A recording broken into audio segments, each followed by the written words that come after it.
This happened about 7 years ago, ironically on Halloween night. It was pretty late, close to midnight, so all the kids in the neighborhood had already gone home. Even our neighbors across the way had stopped playing their corny Halloween tape. You know, the ones with the creaking door sounds and witch cackling. It was just me and my cousin Q, sitting in the living room. Now, my other cousin, who was about 4 years old, had left her doll laying on the floor, face down. It was one of those baby alive dolls or something like that. The ones with the moving eyelids. Q had issues with that doll the moment it was bought. She hated it and said it was creepy. In fact, she often threw it down the basement stairs. I had no problems with it, and so it stayed on the floor so my little cousin could pick it up in the morning. It was very quiet for about half an hour, until I heard a loud, rasping, shuffling noise that seemed to be coming from outside. It sounded like an older man right outside our window. I turned to Q, who looked back at me. "Did you hear that?" "It's probably the neighbor's tape again," she said. She went back to typing on her computer. It was silent for another minute before we heard the rasping noise again, louder this time. It sounded like the man was trying to say something. I got up from the couch and peeked out the window. Absolutely no one out there, not even in the street. Our neighbor's house was dark. It was as still as any night in our quiet neighborhood. "There's no one out there," I said, looking back to Q. She didn't say anything. I was kind of getting freaked out. Another minute passed, and this time there was whispering, but loud whispering. I remember it sounded like a kid and a woman. Q finally looked up from her computer. "It's that doll," she said. Of course she thought it was. She was very superstitious. I gave her a skeptic look. Let me say this, I don't believe in the paranormal. I leant down and picked up the doll. It was fine. Her eyes were closed. I forgot to say that it had a voice box thing in it, but it didn't have any batteries. I put it back down. "No, it's not. Just leave it alone," I told her. It was silent again. I went back to my seat on the couch. The rasping started again, and I heard the man say something garbled, followed by wheezing. I jumped up from the couch. I was going to see if it was coming from the backyard. Just as I started walking, I noticed that the doll had moved a little. I picked it up again and turned it over. Its eyes were open and it was heavier than before. I dropped it and Q threw it down the basement again. I still have no idea what to think. Q denies it ever happened, and my little cousin never asked about her doll after that. I saw the doll only one time after that, on the top basement step laying on its side. This time, I pushed it down the steps.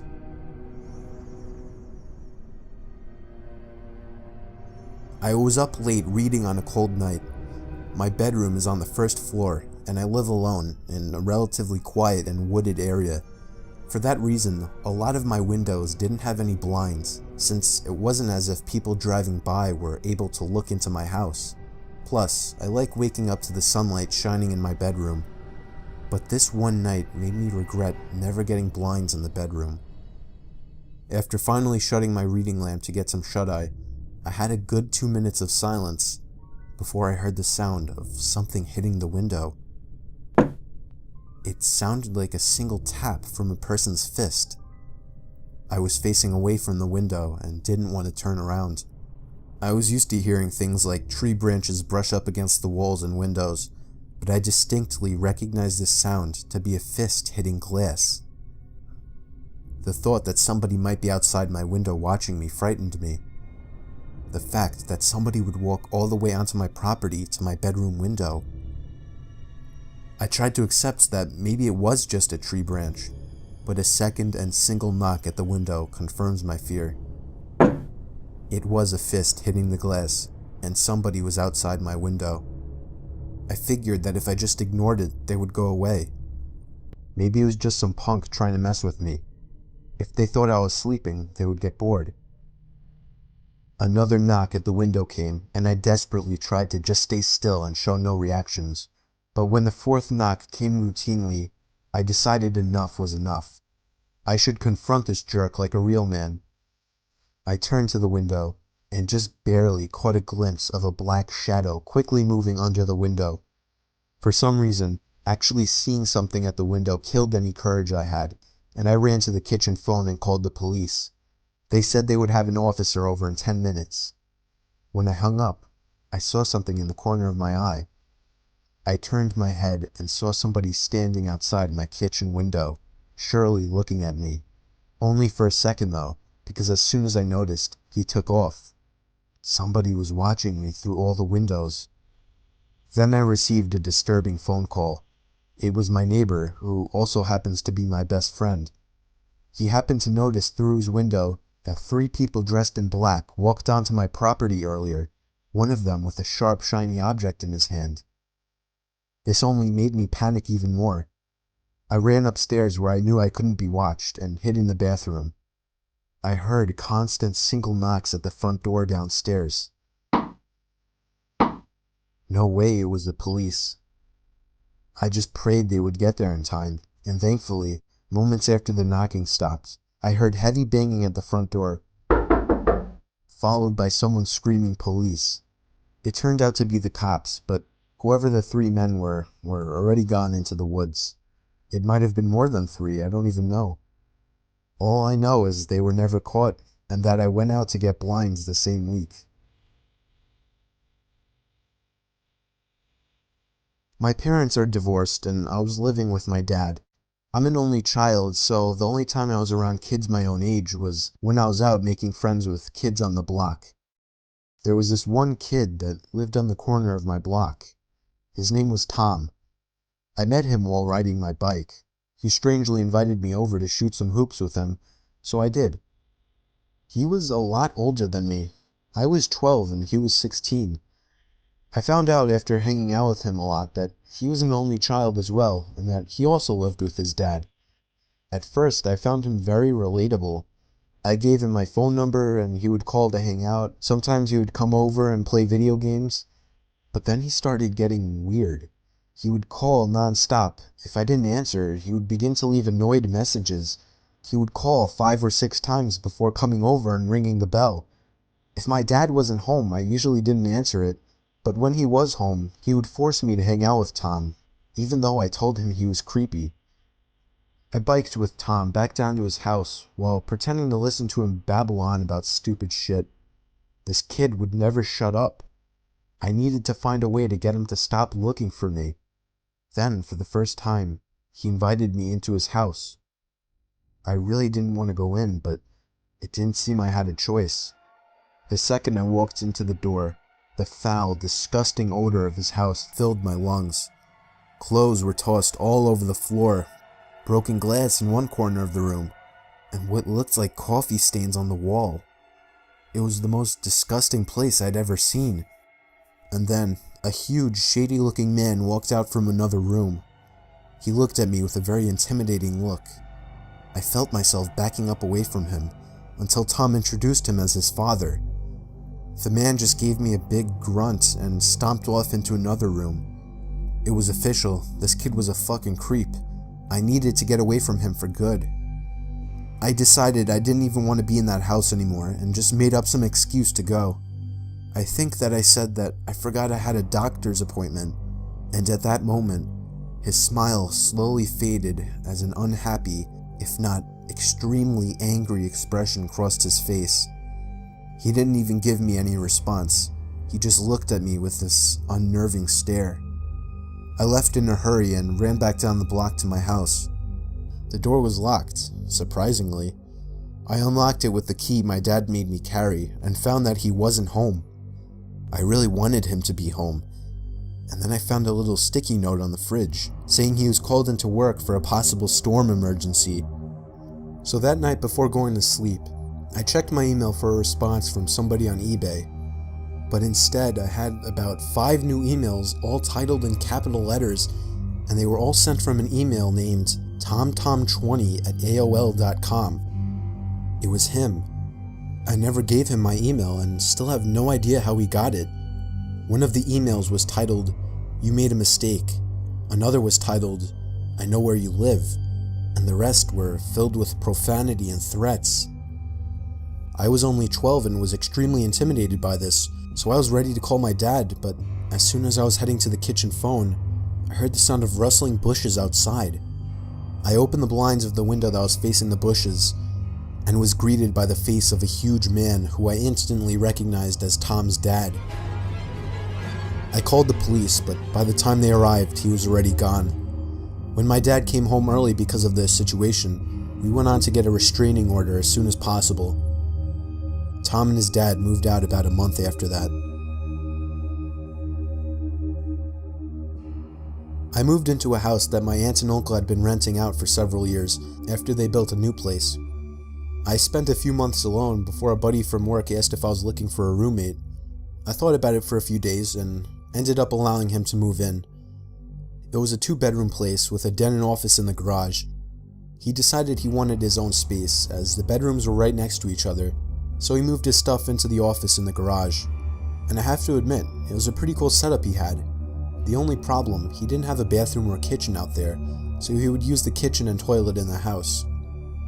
We worked different schedules, so I would often leave the house unlocked for him.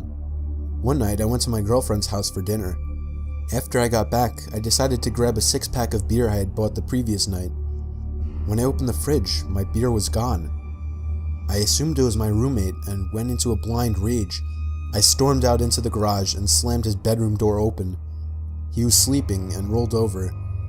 I screamed at him, asking why he drank my beer without asking. He said he didn't touch my beer and rubbed the sleep out of his eyes. Having lived with him for a while, I was pretty good at judging when he was lying. I felt he was telling the truth. My heart sank as I came to the realization that somebody had stolen our beer from the fridge and whatever else. We went back into the house and made sure everything was in its place. The TV was there, all the furniture. It wasn't until I went into my bedroom and realized my $2,000 laptop was gone that we began to panic.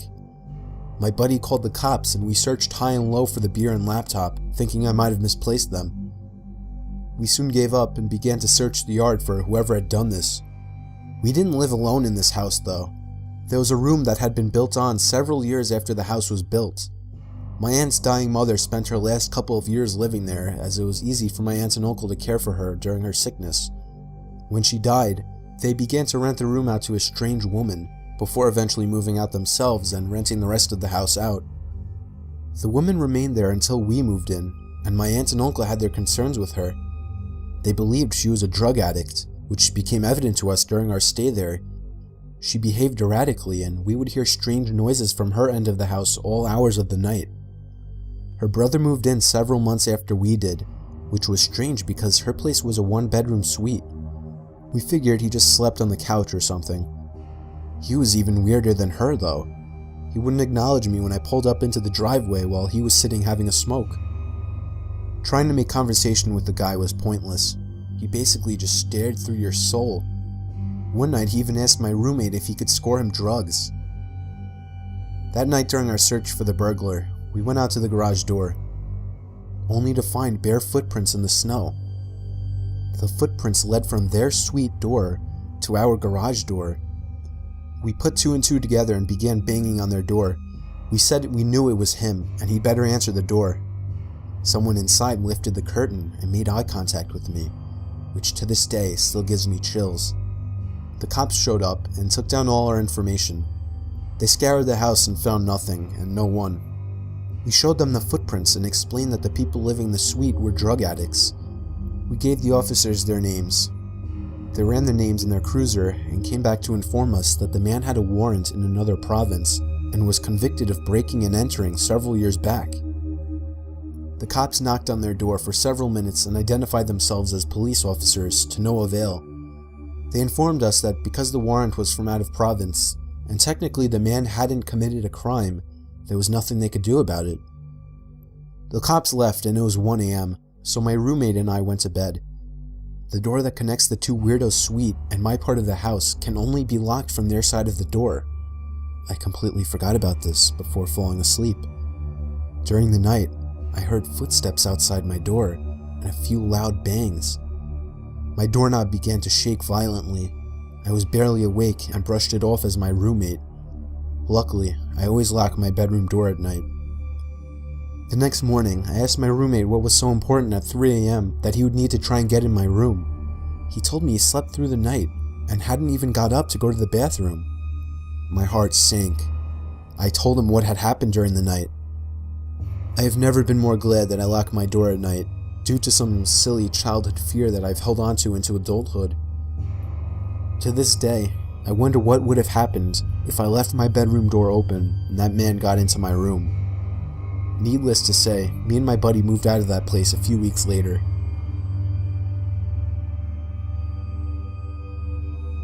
It happened on my friend's 21st birthday. We were throwing him a big party filled with alcohol. There were a lot of people I didn't know there. It was just chaotic in the house. There were probably 100 people. But even in all the chaos, I noticed one shady character that stood out. There was an older man sitting in the corner of the room, just kind of watching everybody drinking and dancing. I didn't think much about it at first, assuming it was someone's dad or uncle or something. But as the night died down, and more than half of the guests had already left, the man was still there, by himself in the corner. At that point, I asked one of my friends who that guy was, and he said he had no idea. We decided to wait until most of the guests had left, figuring maybe he would too. And when the last of the guests were gone, we went back into the living room, and surely enough, he was gone. I felt relieved immediately, even though it wasn't even my house. That man just seemed so out of place, and it was downright creepy. Me and a couple of other friends slept over that night. I slept on the couch in the den. Falling asleep was easy with all the alcohol running through my veins, but staying asleep was a problem. I woke up in the middle of the night, feeling insanely thirsty and having to go to the bathroom. I first went to the bathroom since it was closer, and then went up to the kitchen and got a glass of water. When I went back down to the den and laid back down on the couch, I noticed that the sliding door to the coat closet across from the couch had been slightly slit open. It was too dark to see anything else though, like anything inside of it. I felt a chill run down my spine as I remembered the creepy man sitting in the corner. The idea of that man hiding in the closet immediately popped into mind. I continued to lay still, under the assumption that he was watching me through the open door of the closet. I began to plan my escape. I could jump over the other couch and land right next to the stairway upstairs to the living room, but I just had to gather up the courage to do it. Then I saw the closet door slide open a little more, and that's when I got the courage to run for it. I jumped over the couch and ran up the stairs. I could hear the closet door fully slide open and somebody running after me. I screamed at my friends who were on the couches to wake up. All three of my friends that were in the living room woke up and looked at me as if I were crazy. I knew that we now outnumbered him 4-1, so I looked at the stairs and waited, but he never came up. My friends demanded an explanation, so I told them that the creepy man from earlier was hiding in the coat closet, and he almost chased me up the stairs. Just then, we heard the back door from down in the den open up, and we all looked at each other. We called the cops, but the man was never found. He simply left through the back door. When I was going to college in North Carolina, I started working at a local TJ Maxx store for some extra cash. Since I was in class during the day, I usually worked the later shifts. One night I was walking to my car. I think it was about 11 or 11:30. As a safety protocol, all of the employees left together and the security guard would watch from the sidewalk to make sure we all got to our cars all right. I was approaching my car when I heard a car pull up behind me. I turned around and there was a woman with her teenage daughter in the passenger seat. She rolled the window down and started giving me a story about how they just came into town to visit family and that they're out of gas and have no money, and then asked if they could borrow a few dollars. I told them the truth, which was that I had no cash on me. I never carry cash. So she just looked at me and asked very hurriedly if I would get into the car with them, go to the gas station, and buy them about $10 worth of gas. I mean, obviously I said no, and she asked a few more times.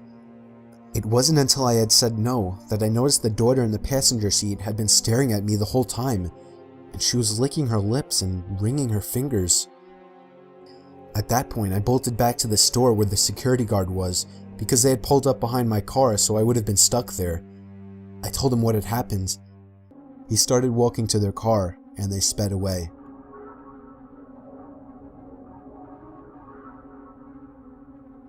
Working the night shift always sucked. I work in an office building and would constantly do the night shifts since it was the only time it would work out for me. I was just about always the only person on the floor I worked on, possibly in the whole building. There would always be a kind of eerie feeling to being in such a big building with most of the lights out and absolutely no one around. But on the upside, it was peaceful and less stressful, and I was able to get a lot of work done. There was this one night though. It was a Friday night, around 2 in the morning. I was typing away on my keyboard when I heard a noise from outside my cubicle. It sounded like just a random crack from the walls or something. It's unusual in this building, but I didn't get too concerned about it.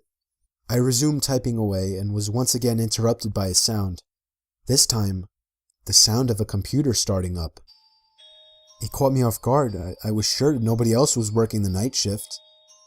I stood up on my chair to get a view over the cubicle walls. The glare of a computer screen in the dark was visible in a cubicle on the opposite side of the room. Then I did something stupid, something I regret. I asked if there was anybody there in a yell, hoping to get an answer from a fellow employee, but instead, I saw the glaring light of the computer monitor across the room turn off, and there was once again nothing but darkness on that side of the room. I started getting nervous. I turned off the lamp and computer screen so that I wouldn't give away my position to whoever that was. I crouched down and tiptoed out across to a nearby cubicle. There was just utter silence. I sat waiting for something to happen for God knows how long, but I eventually decided the coast was clear. I tiptoed down past all the cubicles until I reached the opening near the exit door to the stairs and elevators, and that's when I realized that my fearful suspicion was true. There was a man crouched down behind a plant in the corner of the room, dressed in all black. I felt my heart sink as I noticed him, but it didn't seem like he knew that I noticed him. I turned back to the stairway door. There was no way I was going to wait for the elevator and take a chance. I casually opened the door and closed it behind me, proceeding to walk down the stairs.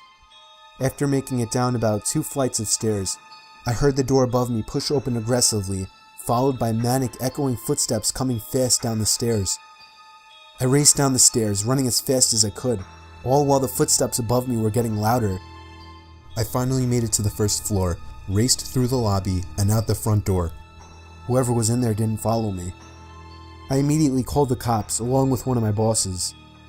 My boss said no one was scheduled to work except for me. The cops scanned the place from top to bottom. There was no one in there. I couldn't help them out with any description other than he was wearing all black.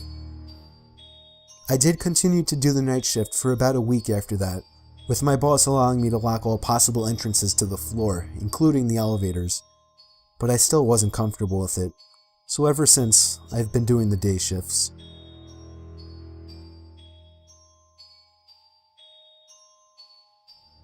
It was 4 a.m. on a Saturday night. I woke up to my stomach rumbling, and nothing is worse than trying to sleep on an empty stomach. So I got out of bed and made my way to the kitchen to make a sandwich, but immediately I noticed that the cabinet was open. I'm always super obsessive over closing everything I open, so I couldn't believe that I had done that. I found it more odd than most people would. That's just how I am. Most people would shut the cabinet and forget about it, but I went as far as investigating around the house for any unwanted guests. There was nobody in any of the closets I checked, but when I went down to the den, the back door was wide open. I was certain now that someone had been in my house. I somehow had the balls to step outside and turn on the patio light, and there was somebody sitting in one of the patio chairs. He looked at me with a blank expression and got up slowly. He looked filthy, almost homeless. His hair was down to his shoulders.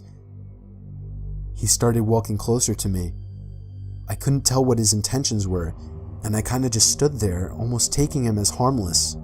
But he suddenly lunged at me, and I barely had time to shut the door and lock it. We stared each other down for 10 seconds through the glass, until I finally realized I should be taking that time to call the cops. I ran to the kitchen to get the phone, and as I was dialing, I noticed when I got back that he was already gone. I still called the cops, but nothing was ever found of the man.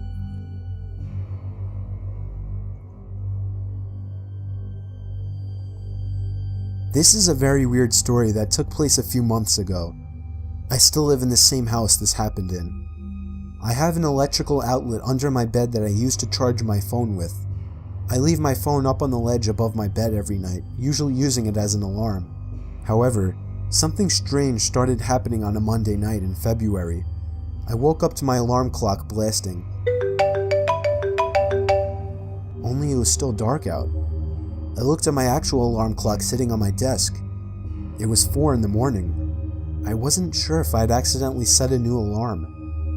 The alarm was titled Down. I unset it and went back to sleep, not overthinking it. The next night, I woke up again to the sound of my phone's alarm clock blasting. I saw that the time was 3 in the morning, and the alarm clock title was set to Beneath. No way had I set that alarm. I would remember something like that. I figured my brother was playing a joke on me somehow. The next morning, I told my dad to tell him to stop messing with my alarm clock, that it's interrupting my actual sleep on school nights. But he swore on his life that he had never touched it, and I kinda believed him. That night, I put a password on my phone and wrote it on a sticky note just for safekeeping. I hid the sticky note on the wall behind my bed and made sure no extra alarms were set. The only one was set for 8 a.m. I fell asleep, but once again, I woke up to the blasting alarm clock in total darkness. 2 a.m. The alarm was titled The. I was a little freaked out now. Something was really wrong with my phone. I was sure someone was hacking into it. The next day I left it off for the whole day in hopes that whoever was messing with it would forget about it. And that night I used my actual alarm clock on my desk as an alarm instead. I set it to 8 a.m. and went to sleep, but when I woke up, there was once again no sunlight. My alarm clock was off, so I couldn't see the time. It was my phone. It had been moved to the ledge. But the alarm clock sound wasn't the usual marimba. It was some kind of distorted screaming sound.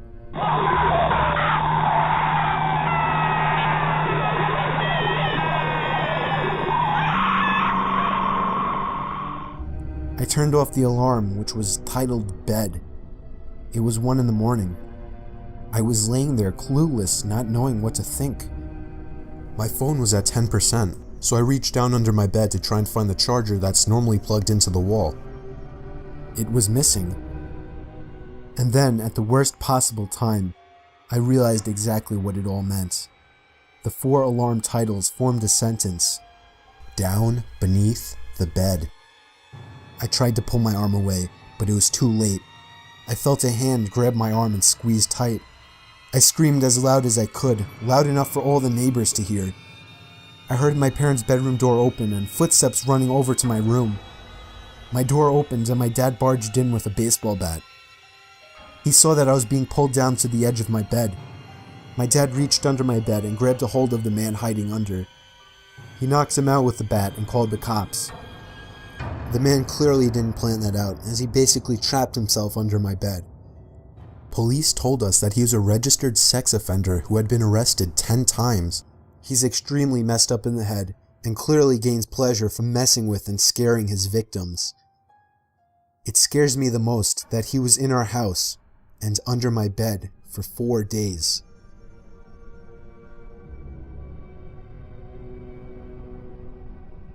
The most horrifying experience that ever happened to me didn't even directly happen to me. I have a friend that I'll call Ty. We would hang out or at least text every day, but there was this one day that he didn't respond to any of my texts or calls. I went over to his house, which was a block away, to see if he was alright. I knocked and rang, but he didn't answer, which was weird because his car was there. I got the feeling he wanted to be left alone. But late that night, I got a FaceTime request from an unknown number. I cautiously answered it with the camera aimed away from my face. A face popped up on the screen, and it was Ty. I felt so relieved and showed my face. When I got a little better look at his face, I noticed he looked different. Like, a lot more tired and, I don't know, paranoid, I guess. And he was also in an unfamiliar room. I asked him where he was and why he wasn't answering, to which he responded that he was fine and he was at home. I asked him whose phone he was using, and he just took a long pause before answering. He just blankly stared at the camera until finally answering that he was using his uncle's phone. That was really weird, but before I could question him further, he all of a sudden demands that I lend him $10,000 and that he'll pay me back. I can't help but laugh at this until I see that he's serious. More than just serious. His facial expression filled with what looked like worry. I asked him why the hell he needed so much money, and there was once again a huge pause, with him just staring into the camera. He finally says he has to go, and with that, the call ended. It was probably one of the weirdest and most unnerving experiences of my life. I had never seen him act so weird.